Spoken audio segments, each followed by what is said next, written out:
Latin അമേരിക്കയിലും Caribbean ദ്വീപുകളിലെയും രാജ്യങ്ങളെ സമ്മർദ്ദത്തിലാക്കി ക്യൂബയെ ഒറ്റപ്പെടുത്താൻ America വലിയ ശ്രമങ്ങൾ ഈ കാലത്ത് നടത്തുകയുണ്ടായി. എന്നാൽ അമേരിക്കയ്ക്ക് ക്യൂബയിൽ നിന്ന് ലഭിച്ച ഈ തിരിച്ചടിക്ക് ശേഷം ലാറ്റിൻ അമേരിക്കൻ രാജ്യങ്ങളിൽ കാസ്ട്രോയുടെ മാതൃകയിലുള്ള വിപ്ലവങ്ങൾ ഉണ്ടാവാൻ വലിയ സാധ്യതകൾ രൂപപ്പെട്ടു വരികയായിരുന്നു.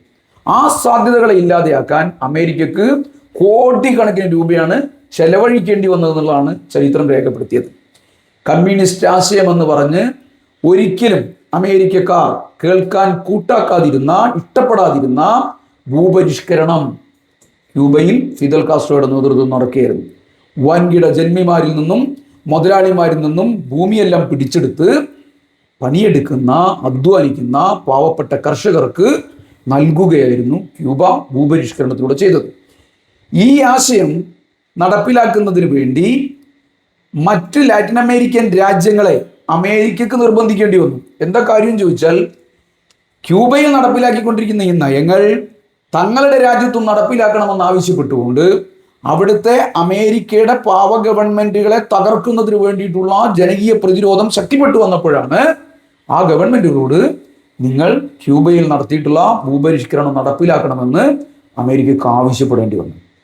ആ കാലത്ത് അമേരിക്ക വിവിധ രാജ്യങ്ങളിൽ ഈ പറയുന്ന പോരാട്ടങ്ങളെ തകർക്കുന്നതിന് വേണ്ടി നൽകിയ പണം മുഴുവൻ അവിടുത്തെ വലതുപക്ഷ രാഷ്ട്രീയക്കാരും പട്ടാളക്കാരും അഴിമതിക്കാരായ മുതലാളിമാരും എല്ലാം കൂടി തട്ടിയെടുക്കുകയായിരുന്നു എന്നുള്ളതാണ് അവിടുത്തെ പോരാട്ടങ്ങളെല്ലാം തളരാതിരിക്കാനുണ്ടായ ഒരു കാരണം. അമേരിക്കയുടെ താളത്തിനൊത്ത് തുള്ളിയിരുന്ന organisation of American states OAS എന്ന സംഘടന ക്യൂബൻ വിപ്ലവത്തെ തകർക്കാൻ സംഘടിതമായ ശ്രമം ലാറ്റിൻ അമേരിക്കൻ മേഖലക്കകത്ത് നടത്തുകയുണ്ടായി. ഫിദൽ കാസ്ട്രോ സോവിയറ്റ് യൂണിയന്റെ നേതൃത്വത്തിലുള്ള സോഷ്യലിസ്റ്റ് ബ്ലോക്കുമായി അക്കാലത്ത് തങ്ങളുടെ ബന്ധം ശക്തിപ്പെടുത്തുന്നതിന് വേണ്ടിയുള്ള എല്ലാ ശ്രമവും തുടങ്ങി.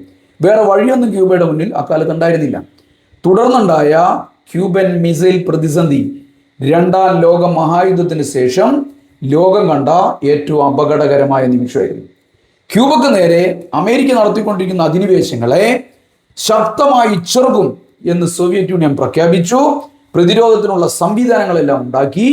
ലോകം ഒരു ലോകമഹായുദ്ധത്തിന്റെ മുൾമുനയിലെത്തി നിൽക്കുന്ന സാഹചര്യത്തിലേക്ക് മാറുന്ന കാഴ്ചയായിരുന്നു അക്കാലത്ത് കണ്ടത്.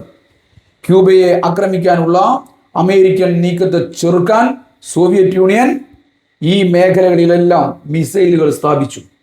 അവസാനം ക്യൂബയെ ആക്രമിക്കില്ലെന്നും വ്യോമാക്രമണങ്ങൾ ഞങ്ങൾ അവസാനിപ്പിക്കുമെന്നും അമേരിക്ക ഉറപ്പ് നൽകിയ ശേഷമാണ് സോവിയറ്റ് യൂണിയൻ മിസൈലുകൾ മാറ്റിയത്.